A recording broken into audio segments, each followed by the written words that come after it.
오늘부터 수요일마다 사사기를 읽어가면서 함께 연말까지 은혜를 나누려고 합니다. 여러분, 사사기는 방금 읽은 것처럼 여호수아가 죽은 후 이렇게 사사기를 시작합니다.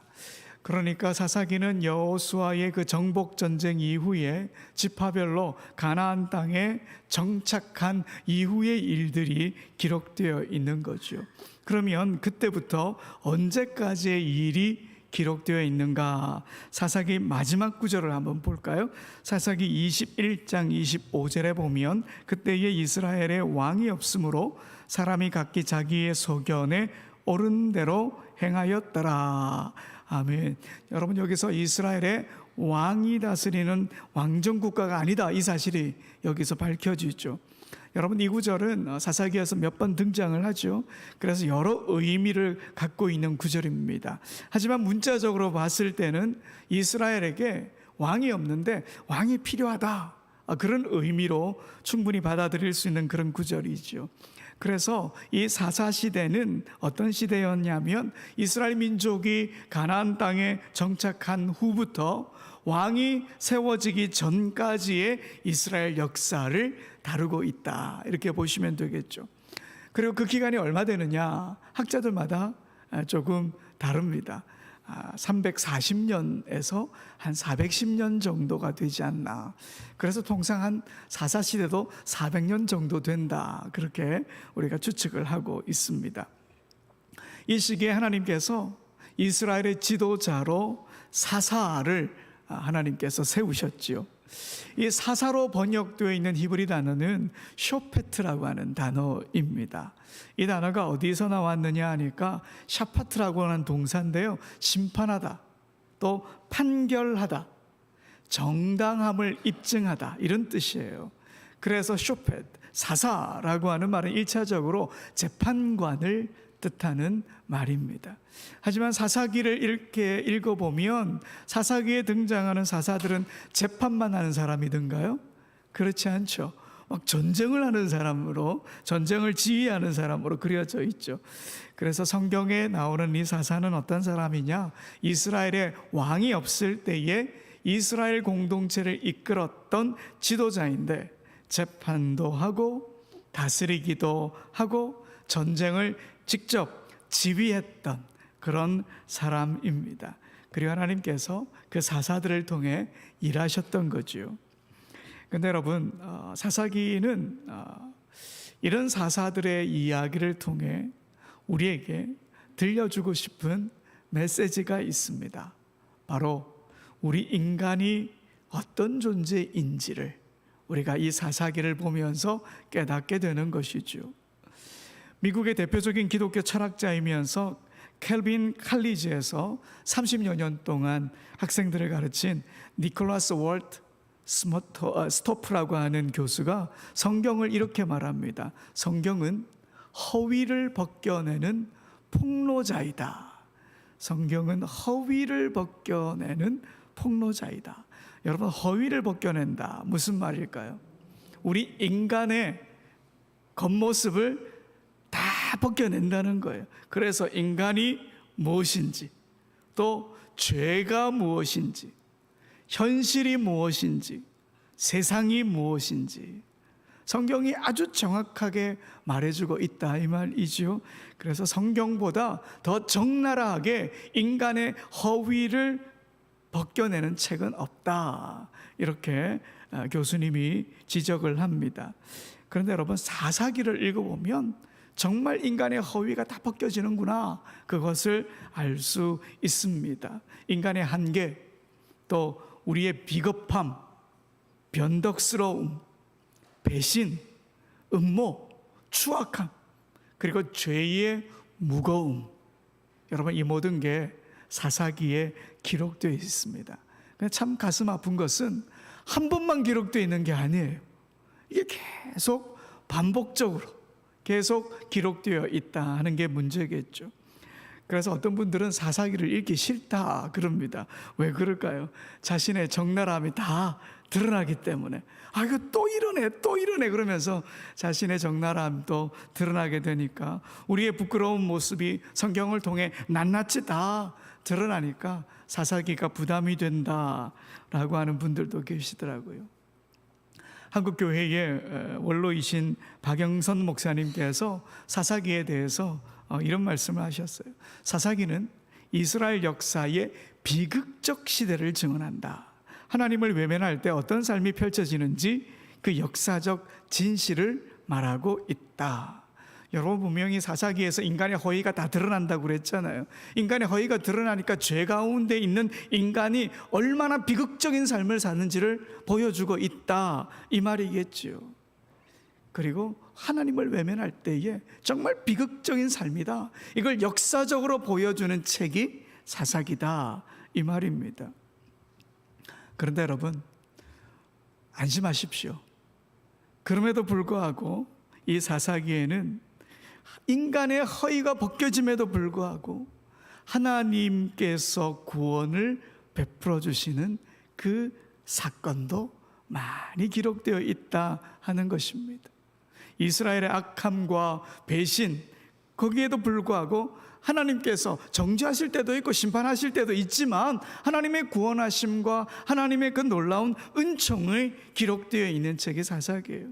인간의 부르짖음에 응답도 해주시고, 또 사사를 통해 하나님의 구원이 이스라엘에게 풍성하게 임하게 해 주셨습니다. 그래서 사사기에는 하나님의 그 구원의 역사를 수행하는 많은 사사들이 등장을 하죠. 영웅처럼 등장해서 적군을 막 물리치는 그런 모습, 정말 멋지죠. 그런데 사실 사사기를 읽어보면 사사들이 영웅이 아니다라고 하는 걸 알게 됩니다. 사사기의 유일한 영웅은 누구일까요? 하나님이라는 거예요. 하나님. 사사기의 유일한 영웅은 하나님이다, 이 사실을 알게 됩니다. 하나님께서 이스라엘을 지키시고 보호하시기 때문이지요. 사사는 시대의 영웅이기 이전에 하나님의 일꾼들이었고요, 하나님의 손과 발이 되었던 인물들이죠. 그 사사기의 진정한 영웅은 그들과 함께 하신 하나님이시다. 그래서 사사기를 읽으면서 영웅 하나님을 우리가 발견할 수 있어야 합니다. 하나님의 은혜를 받을 자격도 없고 은혜를 구하지도 않았고 은혜로 구원받았던 사실에 대해서 감사할 줄도 모르는 이스라엘에게 하나님께서 끊임없이 은혜를 베풀어 주시며 영웅 하나님의 모습을 보여주시니까요. 그런데 이런 하나님의 은총이 신약시대까지 이어졌죠. 신약에서는 사사들처럼 하나님께서 세우신 구원자가 등장을 합니다. 바로 예수님이지요. 예수 그리스도. 그분은 우리의 영원한 구원자가 되셔서 왕이 되시기도 하시고, 우리를 구원해 주시는 목자가, 인도하시는 목자가 되어 주시기도 하고, 우리를 죄와 사망에서 이끌어 주시지요. 사사를 통해 이스라엘을 구원하셨던 하나님의 은총이 지금은 예수 그리스도를 통해서 우리에게 이어지고 있는 것이죠.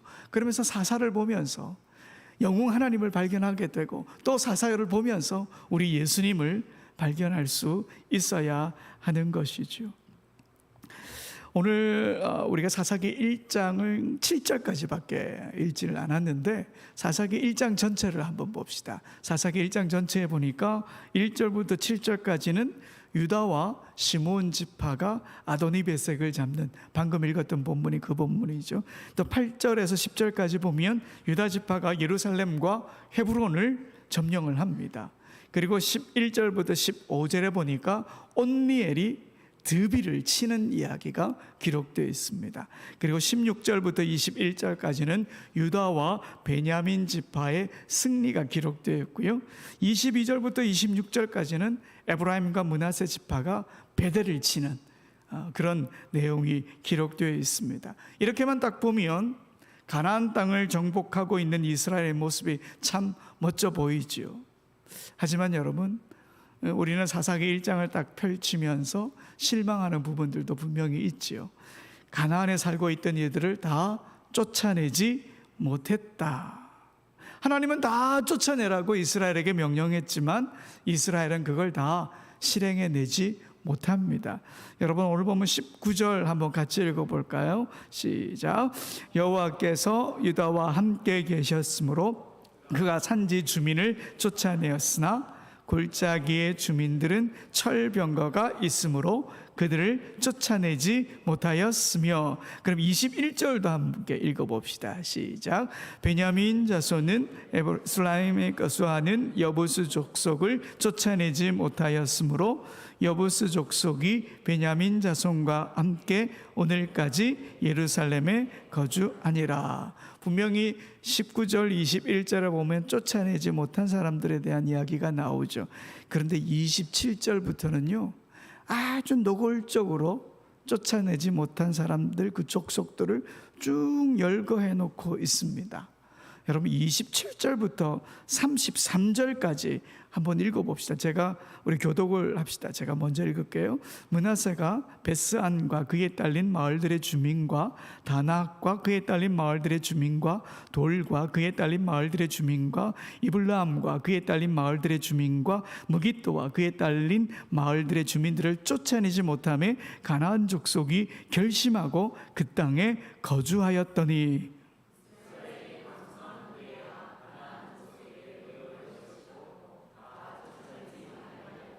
에브라임이 게셀에 거주하는 가나안 족속을 쫓아내지 못하며 가나안 족속이 게셀에서 그들 중에 거주하였더라.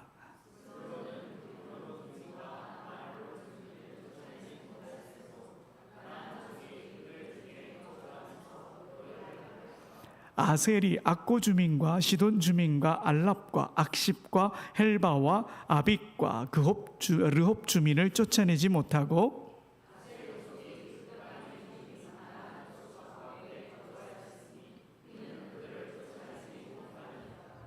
함께 읽읍시다. 납달리는 베세메스 주민과 베다낫 주민을 쫓아내지 못하고 그 땅의 주민 가나안 족속 가운데 거주하였으나 베세메스와 베다낫 주민들이 그들에게 노역을 하였더라. 자 보세요.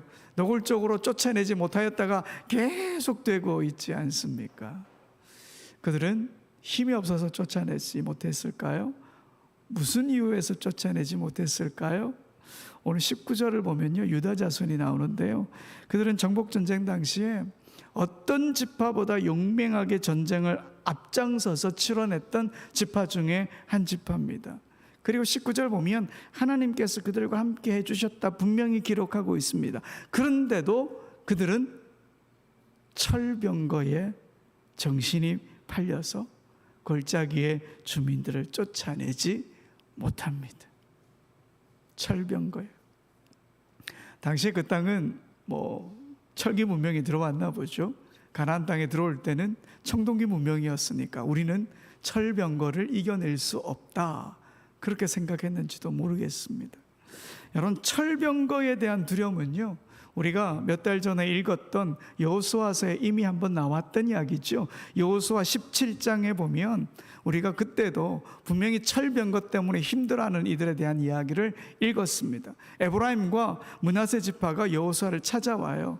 그들에게 땅이 너무 작다는 거예요. 에브라임 므낫세 지파는 사람이 이렇게 많은데 우리에게 요만큼밖에 땅을 안 주니 말이 안 됩니다, 그렇게 이야기를 하죠. 그때 여호수아가 말합니다.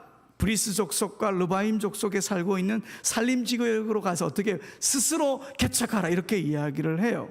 그러자 에브라임과 므낫세가 입을 모아서 말합니다. 그들은 철병거를 갖고 있어서 도저히 당해낼 수가 없습니다. 그 말을 듣자 여호수아가 호통을 치죠. 자, 여러분 여호수아 17장 18절 함께 읽어봅시다. 시작. 그 산지도 네 것이 되리니 비록 삼림이라도 내가 개척하라. 그 끝까지 내 것이 되리라. 가나안 족속이 비록 철병거를 가졌고 강할지라도 내가 능히 그를 쫓아내리라 하였더라. 아멘. 자, 여러분 충분히 쫓아낼 수 있었다 없었다? 있었다는 거예요. 하나님의 능력 안에 있으니 하나님의 함께 하심을 믿고 담대하게 나가라, 여호수아가 그렇게 말해 주었다 하는 것이지요. 그런데도 그들은 쫓아내지 못한 거예요. 유다 자손도 마찬가지죠. 여러분 19절 보시면 하나님이 함께 하신다는 말이 분명히 기록되어 있어요. 그럼에도 불구하고 철병거를 두려워해서 쫓아내지 못합니다. 여러분 여호수아를 통해서 하나님께서 그들이 가나안 사람들을 쫓아내지 못하면 어떤 삶을 살아낼 것이다 이미 경고를 하셨거든요. 여러분 어떤 경고인지 볼까요? 여호수아 23장 13절 하반절에 보면 그들이 너희에게 올무가 되며 덫이 되며 너희의 옆구리에 채찍이 되며 너희의 눈에 가시가 되어서 너희가 마침내 너희의 하나님 여호와께서 너희에게 주신 이 아름다운 땅에서 멸하리라. 분명히 하나님께서 경고하셨다니까요. 우리가 이제 다음 주부터 계속 읽게 될 것인데 그 처참함을 우리가 보게 될 것입니다. 그들로 인해 뭐가 들어올까요? 우상이 들어와요. 우상으로 인해서 점점 하나님으로부터 멀어지게 돼요. 그리고 다른 민족의 침략을 받게 되는 것이지요. 이런 하나님의 경고에도 불구하고 이스라엘이 그들을 쫓아내지 못합니다. 어떤 지파는 일부러 쫓아내지 않기도 했지요.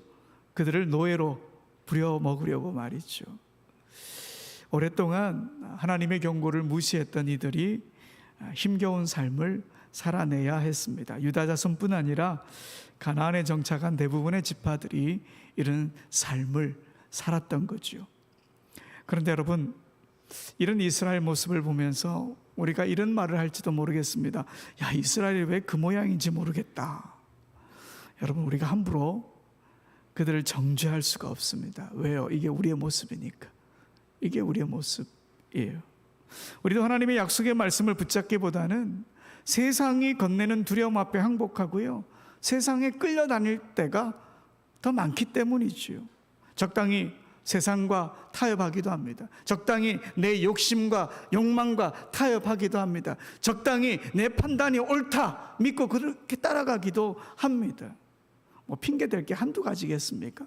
엄청나게 많은 핑계로 우리는 다른 길로 가고 맙니다. 여러분 오늘날 우리 삶 속에서 철병거와 같은 두려움은 무엇일까요? 뭐 경제적인 문제일 수도 있고 관계의 어려움일 수도 있고 때로는 신앙적 위기일 수도 있습니다. 그러나 그 순간에도 하나님께서 함께 하시며 하나님의 구원의 능력으로 나아가도록 우리를 인도하십니다. 여러분 예수님께서 부활하신 후에 제자들에게 뭐라고 말씀하셨는지 기억하시죠? 내가 세상 끝날까지 너희와 항상 함께 있으리라. 여러분 이 약속의 말씀은 오늘도 현실이 되고 오늘도 사건이 되는 거예요. 오늘도 육신이 되어서 우리의 삶 속에 함께하는 귀한 말씀인 거예요. 여러분 우리는 연약한 우리 자신보다 주님의 이 약속의 말씀을 붙잡아야 하는 거예요. 그래야 하나님의 구원의 은총이 오늘 우리 삶 속에서 현재가 될 수 있다는 그 믿음이 이루어지는 거예요. 여러분 이 믿음을 가지고 우리가 하나님의 일하심을 믿고 불의한 세상과 맞서 싸워야 하고 우리가 이 세상과 맞서 살아가야 하는 그런 존재로 부르심을 받았다라고 하는 것을 잊지 말아야 하는 것이죠. 여러분 사사기는 우리의 부족함을 보여주는 책이 분명합니다. 그러기에 사사기를 읽으면서 연약한 우리 자신을 발견하고요, 그뿐 아니라 우리의 연약함 너머에서 일하시는 능력 많으신 하나님의 구원의 손길도 발견해야 합니다. 영웅 하나님을 발견해야 합니다. 앞으로 몇 주 동안 우리가 사사기를 읽어가면서 우리의 연약함과 더불어 하나님의 일하심을 발견하게 되길 소망합니다. 하나님께서 구원의 손길로 우리를 이끄심을 믿으면서 그렇게 나아갑시다. 그 철병거 이겨낼 수 있습니다. 이 믿음을 가지고 나아가는 우리 모두가 되길 간절히 소원합니다. 우리 함께 찬양합시다.